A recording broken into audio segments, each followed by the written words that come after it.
Hey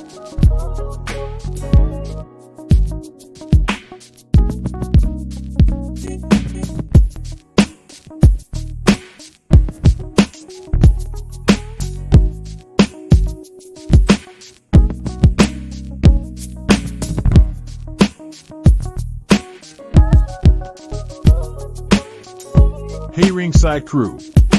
Welcome to the internationally known Dudes at Ringside podcast.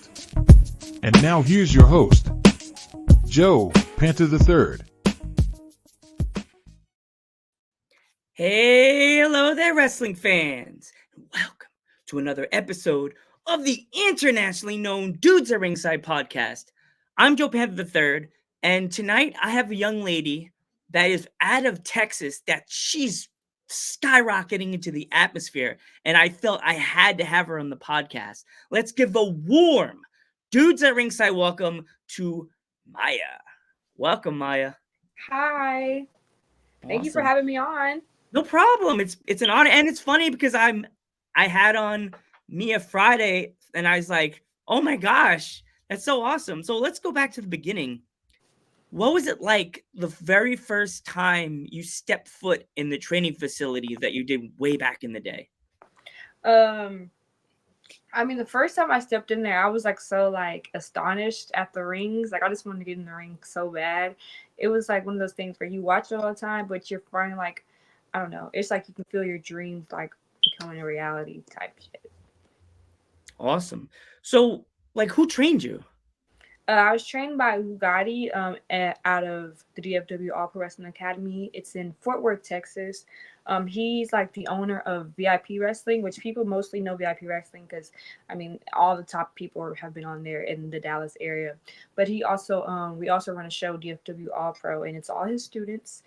And he's had a hand in training so many great people. Awesome.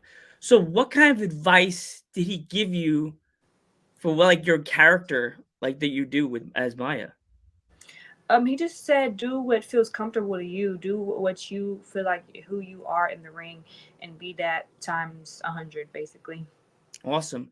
So, who are some of your inspirations? The way your character is, and the stuff that you do in the ring, like move sets and stuff like that. My number one is definitely Mercedes Monet. She's the one who I don't think I've missed a match of hers ever. She's definitely the one who got me into wrestling. Money. So I'd say her for sure. Her for sure. And then Naomi, just because I feel like the athleticism I get a lot. I think her creativeness has made me want to be as creative as she was in the ring as well. And then also Alicia Fox with the Northern Lights and Bianca. That's awesome. So if my fans on the East Coast that haven't seen you wrestle, what are they in for? What are they like? What are they in for if they want to watch a match of yours? I feel like I have a lot of lucha influence in my offense. Also, just high flying, athleticism, attitude, confidence, all of that. You can definitely find in my matches.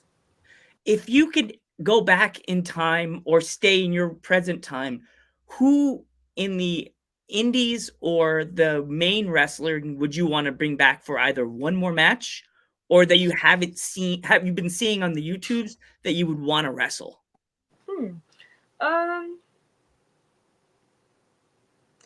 I'd say I definitely want to wrestle she's still around, but I want to wrestle Billy Starks. I know Billy. Yeah, and she's still on the indies, so sometimes, so maybe that can happen one day, but definitely probably Billy. I'm sending good vibes your way because I can feel you're in. She's been on Dudes at Ringside. She came on before she even made it to the ROH. Wow. So yeah, you never know. Dudes at Ringside podcast is a rocket ship. They see you and they're like, he worked with Joe Panther. What? So yeah, you never know. So is there any other place in the country or the world that you want to wrestle that you have not? Have you thought of? Oh yes, my number one goal has always been to go to Japan. I want to learn the strong style. Also want to go to the UK and learn that style. I just want to become more of a well-rounded wrestler. But I feel like my number one goal has always been Stardom or even TJPW or anything like that. Awesome. So when it comes to like a show for you, what is your schedule normally like? Is it like you break it down in like a calendar, like one day I'm training, the next day you're talking to your opponent, and then the next day you're prepping your meal plan, or is it all like scheduled on your phone like separately like that? Um, like a day or like a week, or you Like a like a week. I month? mean like a week of a show. A week of a show. I always do a lot of like watching or go to the YouTube, watch their matches, watch their style, like watch how they are in the ring for sure. I always train. I If I don't train 4 days a week, I'll take the Wednesday off and I'll train 3 days. So I'm always training every week.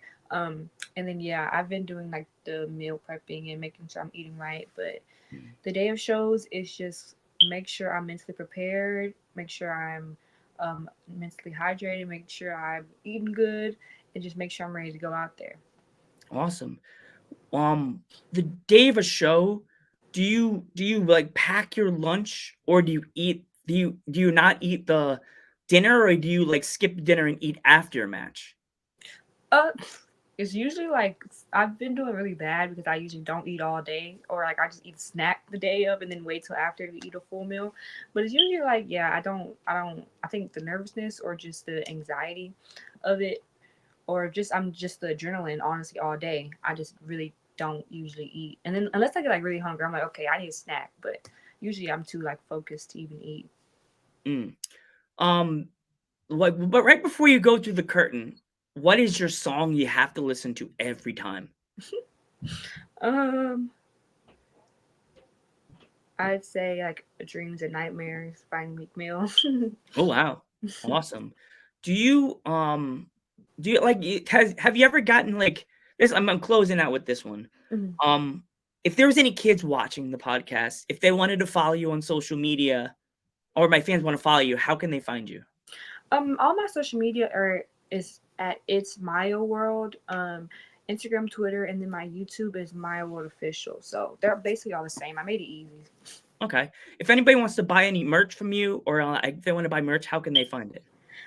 Right now I'm working on setting up an online store for merch, but basically just wherever you see me at a show or anything, I'll have merch. But I don't have any right now, like online. So it just have Okay. to be whenever you see me. Um, if the kids are watching and if they wanted to become a professional wrestler, what kind of advice would you give them? Um, like I say, I always say like if you want to become a wrestler, you have to surround your life around wrestling. You can't surround wrestling around your life. Like you have to be 100% committed, 100% ready to put your body on the line. Just training, you have to like do bumps just so it's just the workload of it. I'd say find a school, the best school in your area. Do research. Don't just go to a school because it's cheapest.